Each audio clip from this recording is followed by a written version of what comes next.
Hello guys, luto ng apretada na atay guys. Sarap guys no.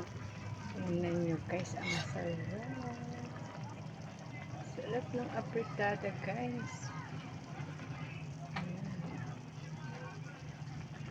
Sarap yan siya guys. Apretada na may atay.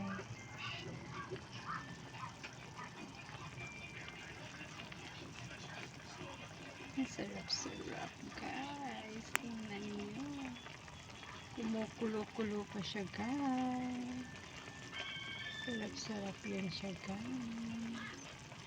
Thank you for watching my YouTube channel. Watch po kayo guys sa aking YouTube channel, Rayann's Vlog. Subscribe po kayo. Thank you for watching guys. Bye.